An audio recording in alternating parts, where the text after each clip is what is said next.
Devotion, bravery, and sacrifice are the most basic foundational principles of guardians. Guardians should inspire hope for those around them. Finding a worthy charge is a difficult decision for many ghosts, but one ghost would make a choice that few others would have, and chose to inspire hope. This ghost would grow close to a group of humans while leading them to the last safe city. And during this time in Destiny lore, humans outside the city were very good at one thing, that being getting ambushed by fallen raiding parties. In this particular attack, 20 died, leaving 9 survivors, including a mother and a father, now without their infant son. The mother's pain filled the space between the thick trees.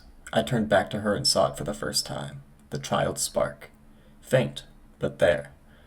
This little boy was not my charge. Those selected to return were champions. This child was so small, so frail. What devotion had he shown? What bravery? What had he sacrificed? But a thought lingered. Was it not my purest purpose to deliver hope? Every hero raised fought not for themselves, but for the whole of humanity. If saving one life, if redressing this one terrible loss, was not a worthy cause, what was? In a moment of passion and devotion to the small group, the ghost chose the child, even while not knowing what consequences would come from this decision. The group would be happy, at least for a while. A few months to be more specific, yet still vague. The group did that funny thing humans do again and got jumped by the Fallen. But this time, the child would lose both of his parents before he was even old enough to remember them. His ghost knew the raiders cared more for them than the group of humans. So they bravely sacrificed themselves, leading the Fallen away from the people it cared for and their charge. I will send this message on signal to any ghost who may hear. The Fallen are on me. I have run from the pack to lead them away. Should I survive, I will return to the child. Should I fall, he will be left to others to raise, and will ever have only the 1 second life to give. I left him in the care of a terrified man and woman, but they are smart and caring. They have courage, but know when to run, when to survive. They will stay hidden until the Fallen are away, my light serving as a distraction to lure them as far from these humans as I can. I made my presence known to the pirates and darted from the last of the survivors, made myself a target to buy them time.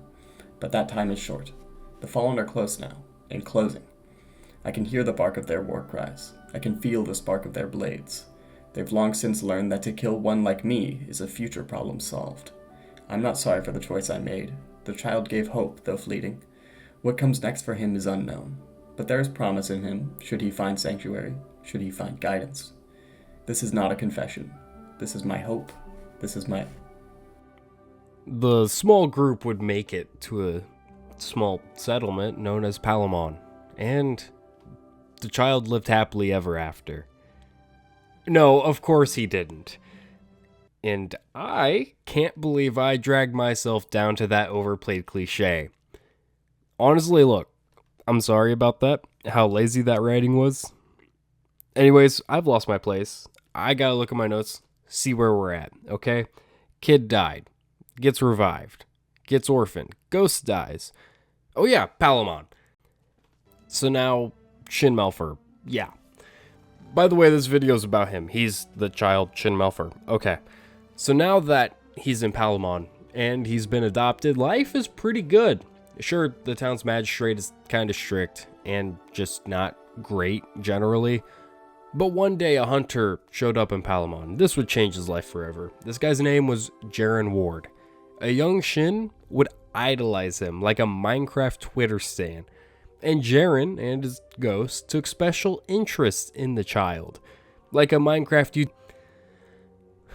Yeah, I really shouldn't make that joke. Jaren would offer his most prized possession to the young Risen. Shin held Jaren's revolver, the last word, for the first time, soon after they met.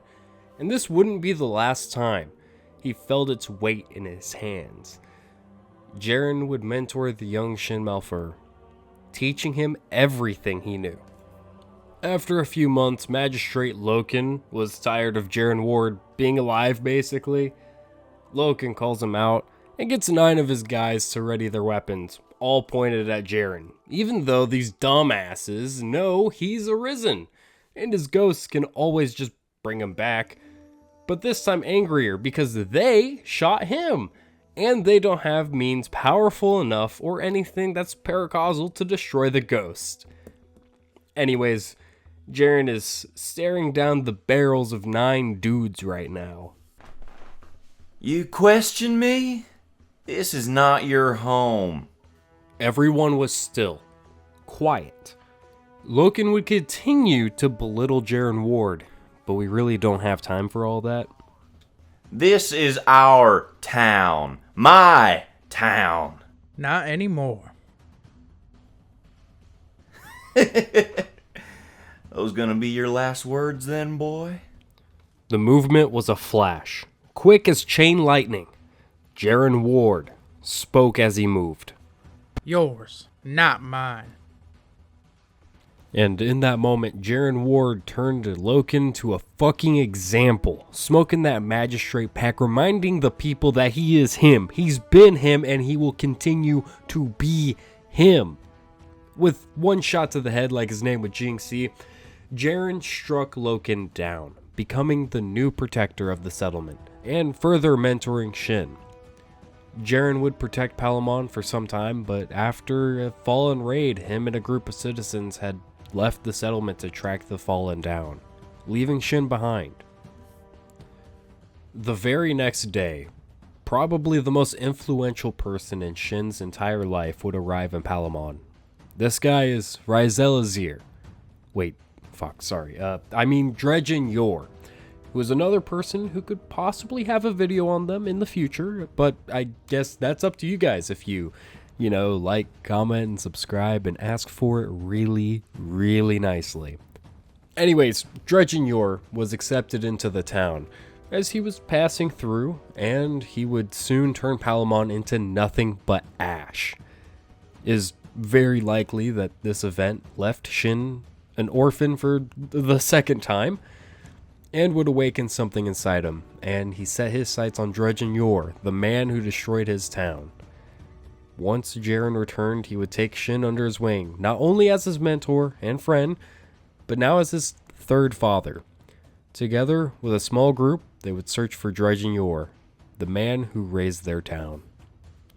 Jaren knew that chasing after Yor was not going to be easy, and fighting the guy that drains the light from Guardians usually doesn't end well for the Guardian.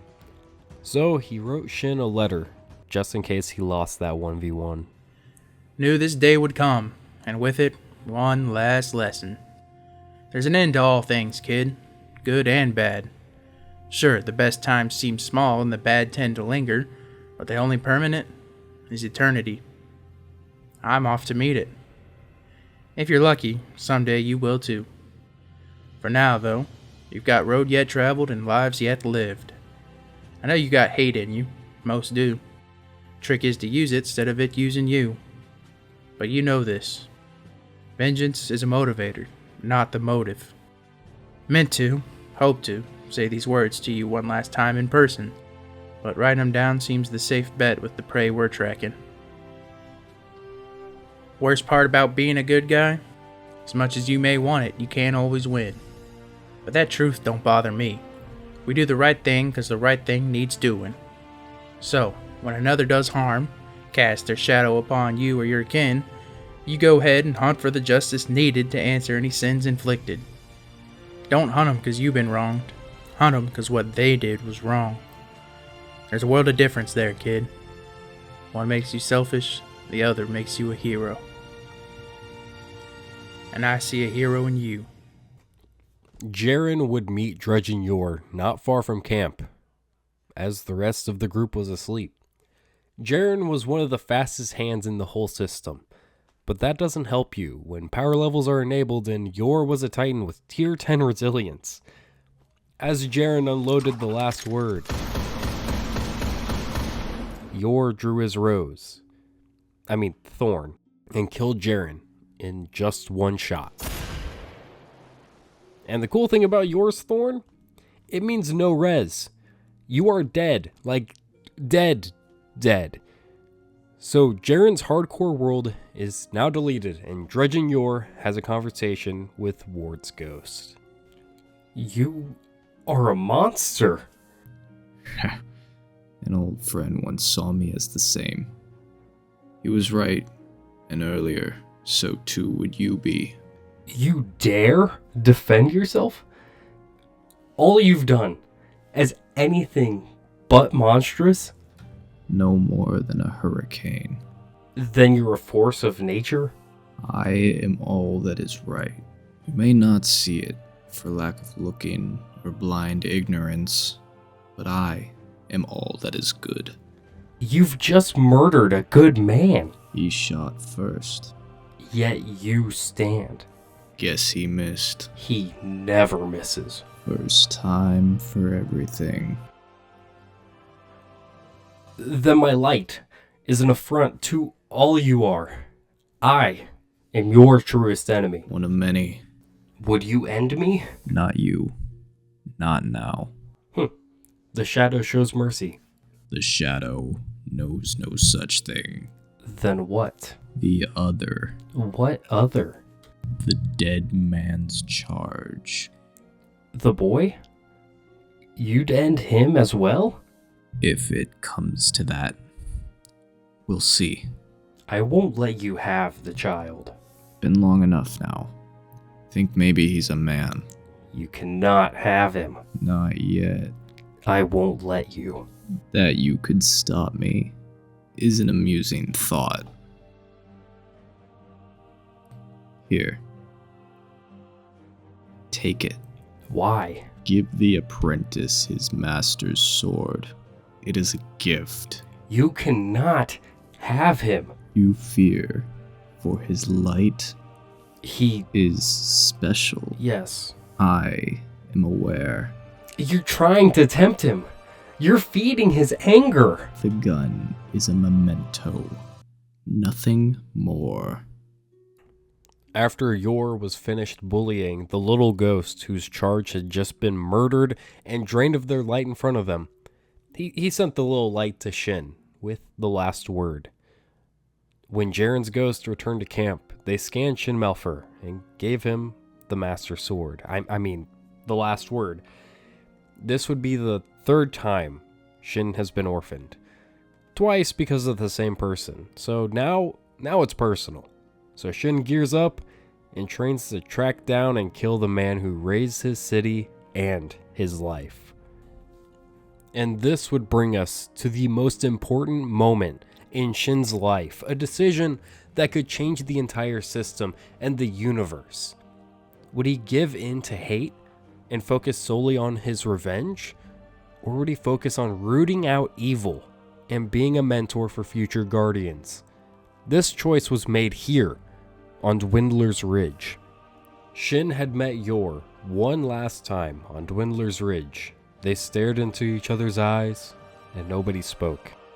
Shin would be angry, and her super hadn't fully finished charging before this 1v1. Been a while. The gunslinger's sword is canon. That was a gift. Shin was silent, but getting ready to draw. An offering from me to you. Shin's super was almost full. Nothing to say. I've been waiting for you, for this day. Many times I thought you'd faltered, given up. But here you are. This is truly an end. Shin wouldn't let Dredgen Yor finish his thought. Shin pops Golden Gun, possibly the first to ever do this. And before his opponent could even begin to reach for his hand cannon, Shin let out 2 shots, killing Dredgen Yor with the absolute most telegraphed super of all time, while Dredgen Yor had suppress on his 1-shot primary. Skill issue, get good, mad cuz bad, uninstall Yor, you're bad. After Shin got his revenge, he looked on to Yor's dead body laid out in front of him. Yours, not mine.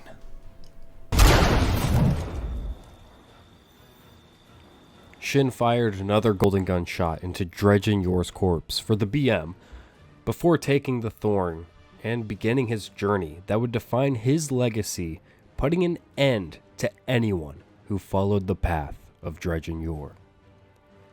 And this is the way this story concludes. The tale of the legendary hunters and the darkest shadow humanity had ever known. Hunters would continue to retell this tale, making it part of their own mythos. And it's the reason many hunters today still focus their golden gun in the same exact profile of the last word, an homage to the original golden gun, the one that felled Dredgen Yor. But Shin's story didn't end when he struck down Yor and claimed his canon, as truthfully, nothing ends. Shin would adopt a new name for himself, Zaire Orsa, and would meet another guardian who had an interest in Dredgen Yor. This is Tebben Grey. The two hit it off and started a cult together. The goal was to tempt guardians with the powers of the darkness so that Shin could spawn camp them, ensuring that they wouldn't walk down Sorrow's Road like Yor had done before. Once the Shadows of Yor converted enough people, Shin would get worried and seek the Vanguard's help. While watching Crucible gameplay on Widow's Walk, he would tell Ikora that she shouldn't let Guardians run around worshipping Dredgen Yor while shooting each other with replicas of the Thorn. He would storm out of the room as Ikora showed a lack of concern towards the situation. Oh, and did I forget that Shin and his cult, new group of friends, wrote a new book of sorrow? So yeah, that's cool. They also made up really super cool names for each other, like Zaire, was named Dredgen Vale. Anyways, the Book of Unmaking is the group's study of hive magic and how they made replicas of the Thorn, but these were significantly weaker. Nonetheless, the founders and core members believed in using the light and the dark to become more powerful, but would need to walk that fine line. Shin would kill anybody that went a little too far, on sight. One of the most important members of the Shadows of Yor was Dredgen Hope. Eli. Wu Ming. Jermaine. Wait, it's Drifter now? Cool. Anyways, he would join the cult and later leave before creating Gambit. During this time, Shin would continue to hunt down guardians who strayed too far from the light, in his point of view, from atop a very, very high horse, and he'd become very interested in a specific guardian after the death of Cade 6. Shin was now more than a man. He was a legend. He was a Baba Yaga. No, not the boogeyman. He was who you sent to kill the fucking boogeyman. If really edgy guardians are the boogeyman. And now, with Gambit, Shin had the best bait for edgy guardians. See, he knew if anyone invaded with heavy ammo, especially exotic linear fusion rifles or LMGs, or if they were popping golden gun every 2 minutes and invading with it, they deserve to have their dead ghost pissed on. So naturally, the Drifter isn't a huge fan of the guy that goes around and murders people in the already small player count of Gambit. So he designed a gun, the Malfeasance, which is meant to take down Shin by having 5 guys tag team him instead of attacking the fastest draw in the system who whips out golden gun like he's ready to pay Bungie $500,000.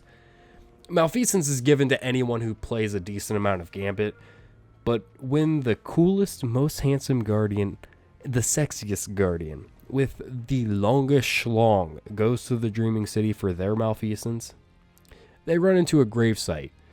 This is where Shin Malphur shot and killed Dredgen Cole, a member of the Shadows of Yor who believed the group wasn't radical enough. I have tossed aside all I once held dear, and returned to the purity of self. We do not need titles torn from dead fables. We are, and have always been who we are. Hated. Feared. Lost. broken. Dredgen Yor did not make us. Orsa and his fools would have us believe we walk in the footsteps of truest, pure sorrow. I say my sorrow equals that of Yor.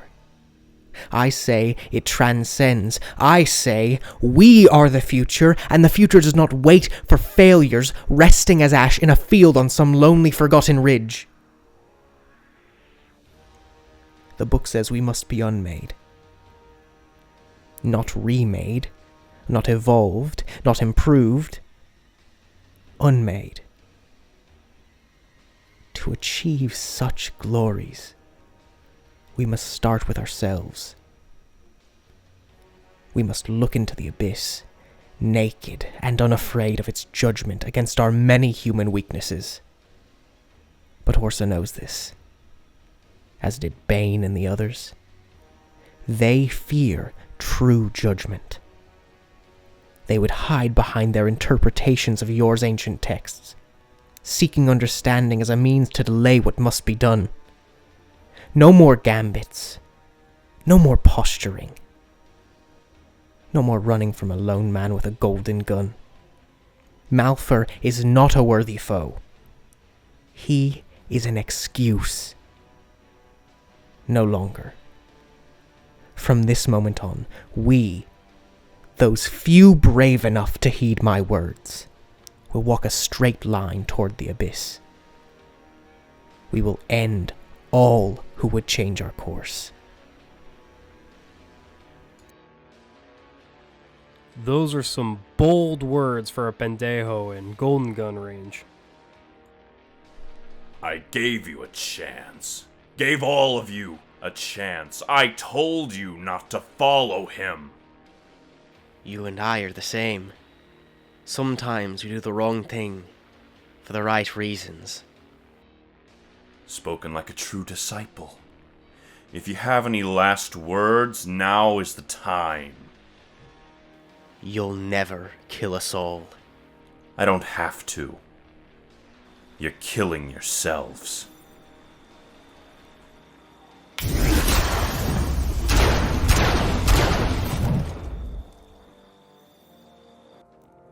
Okay, so this was all scripted, like an old school YouTube prank video. Dredgen Cole is the edgelord name of Callum Sol, one of the founding members of the Shadows of Yor, along with Shin Malphur. They did this to make the Guardians who were tempted by the darkness a little too much come out and show themselves, and then watch as their new leader gets splattered. As a warning to them, Callum pretended to kill his ghost before Shin supered him. The temptation must go further. We've baited the hook with dark imaginings, but to truly gauge the ill intent of those hiding behind the light, we have to give them a clear path towards their darkest desires. And those who veer, those who join my mad crusade. We do as your namesake suggests. It's in the herd. Excise the weak few that the whole may grow stronger. What if more join than intended? What if such vile messages speak to the fear that grips us all? Hate is easily sowed among a people on the brink. It's not the people we seek to judge. It is their protectors. We do this for the people. For the future. Not mine. Funny. Gotta get the jokes in while I can. Soon as I break rank, it's all gloom and doom. You will become the darkest shadow. The very thing they fear we will all become. And the Vanguard. They approve? No. They say this play acting will foster genuine hatred. They don't know what you ask of me. And they never will. I'll be a villain. Only to those who do not truly matter.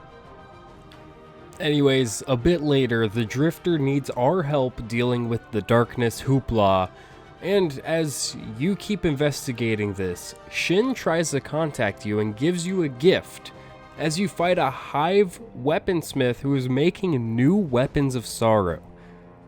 And that's when Shin gifts you the last word and tells you that we shouldn't be consumed by revenge after Cade's death. Note that this took place like 4 to 5 months after Cade died in the first place, and we already had avenged him. Anyways, this is when Shin starts to mentor us, like Jaren had mentored him before, even though we never see him, and it seems that Shin is learning from us too. My life has always been about absolutes. There is light and there is dark, and I made my purpose to defend against the whispered corruption of the Shadow's calling. I've seen no middle ground, though maybe I've always known it exists. I've also seen many heroes tempt that sinister fate and the dire consequences born of their ignorance, pride, selfishness. I've put many down, more than anyone knows, more than I'll ever confess. Seeing you, watching you, I don't feel I was wrong in my actions. But I know now I was wrong in my core assumption, my core belief. To me, there was only ever white and black, good and evil. In you, I see blinding light. I see a hero among heroes. I see the hope you inspire shining through. But I also see, for the first time, maybe, just maybe, a little bit of gray. Not long after, the Drifter finds Shin in the EDZ and tells the Guardian to investigate. We go into the salt mines to find a Thorn. Yeah, that's funny, Bungie. Anyways, this will be the start to a quest, and you find a torn apart campsite with a replica Thorn in a campfire. And Shin wants you to fix it up for him and see how you like it. And more importantly, see if you can be tempted by the darkness. It wouldn't be long before the Guardian proves themselves and Shin starts to see something in the Guardian. And that is the moment when he would reveal the big plan to lure the shadows to the dark and end those who strayed too far. A revelation. So now, the truth. You've earned it. My name is Shin Malphur. My name is Zaire Orsa. My name is Dredgen Vale. And all who fall to darkness will answer to my steel.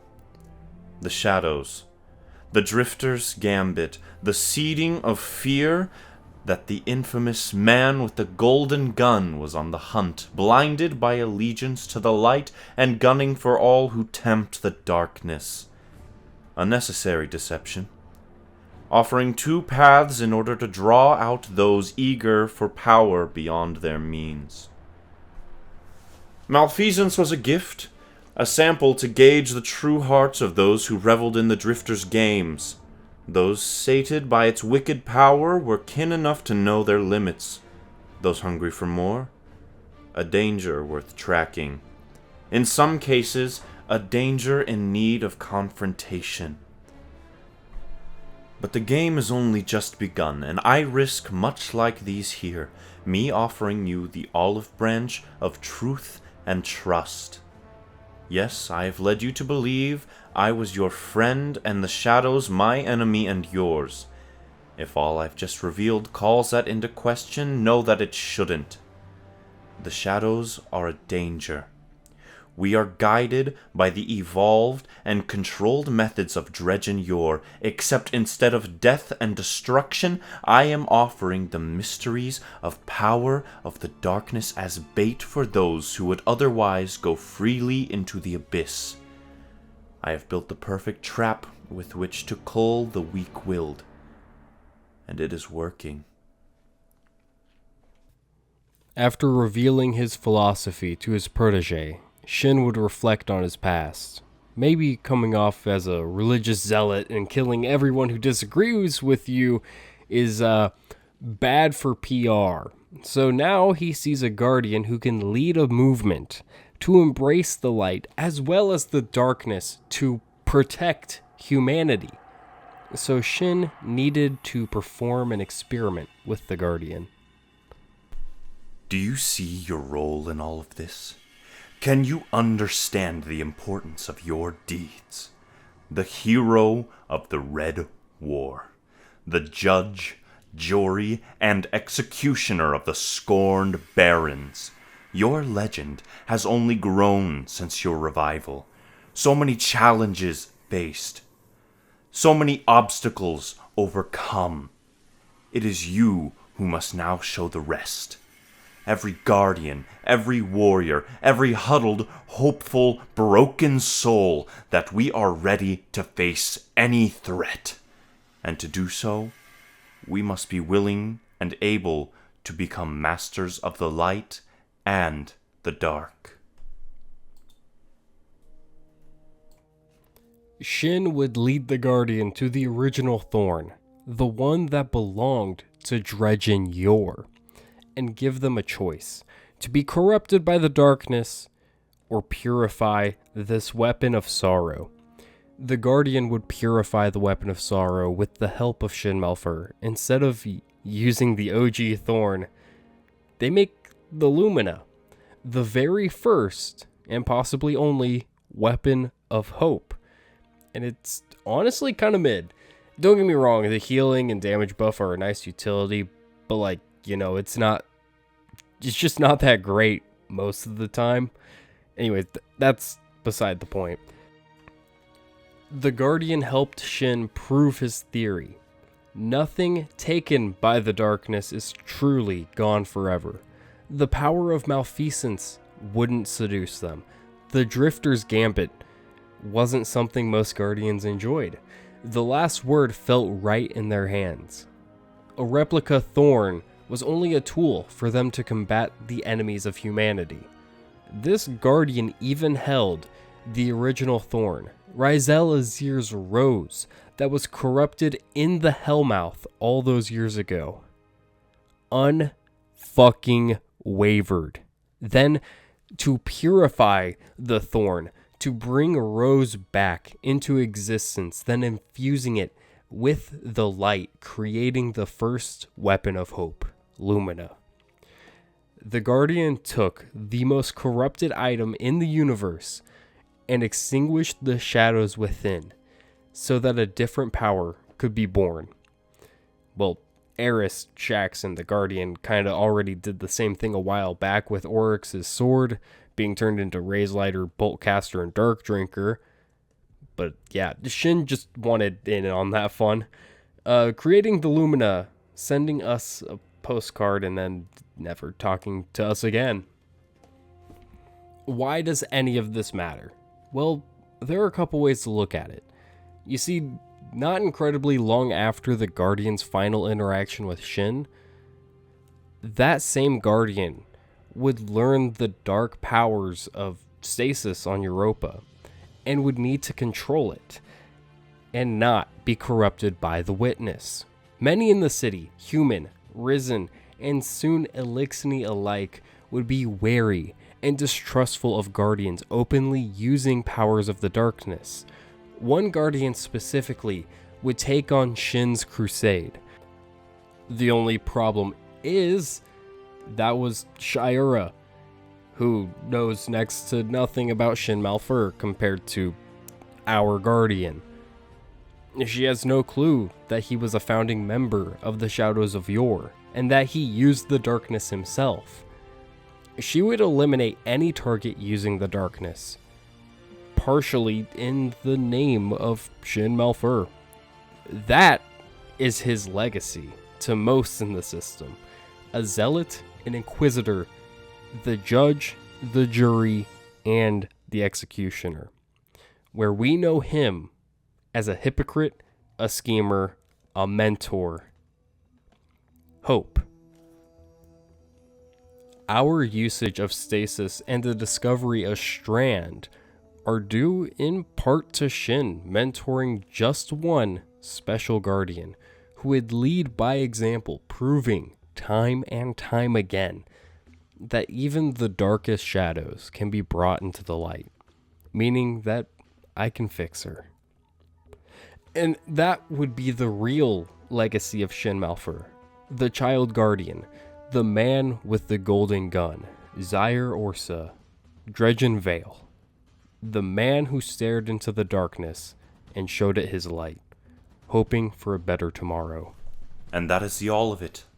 A journey from nowhere to here. From my life to yours. It all started with but now the journey is yours. I never told anyone this, not even Tebin. But the first whisper I heard was not aboard your ship where we found his writings, nor it was when we followed his path and resurrected our own deceased replicas of Thorn. The first whisper was on the ridge, standing over his body. Just before I released the final 2 sun-baked charges into his limp, motionless body, there was a faint calling. Wicked words and a hateful tongue. I've lived with those words every day and every night since. They were simple. They were quiet. And they were this. Nothing ends. For the longest time, I took them as a threat, as the abyss offering a promise that death had not been sated that day and that it would come, as it always has, for everyone and everything we know. But that would mean death is something to fear, that the natural order is our enemy. And then, years, decades later, I got to thinking about but more importantly, about Azir. And I came to a realization that doesn't have to be true to my truth. And it is this. Those words were not the abyss. They were not a worm's whisper or a vile promise, nor were they a threat. They were a warning. From Azir to me. A fight had ended, but not the fight. He was telling me, warning me, that a journey had ended, but many more were to come. The same goes for you, me, the shadows, Thorn. The last word. In the wake of your legend, we will all be footnotes, afterthoughts, forgotten by most. And someday another will make the same of you. This is our promise. This is our charge, to inspire those who would continue our efforts. So, go now. This chapter is over, but remember now, and remember always, nothing ends.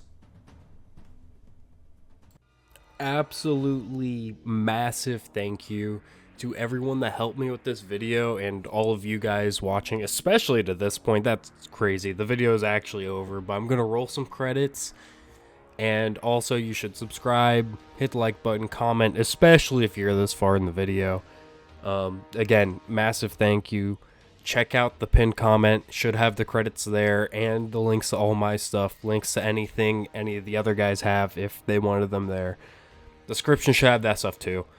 Yeah, massive thank you to you guys. If you want to know what's on the horizon, at least in this facet of Destiny lore, I do have a Cade 6 lore video coming out. That'll either be the Saturday before the final shape or in a month, and then the entire history of the Light and Dark saga, from beginning to final shape, when it starts.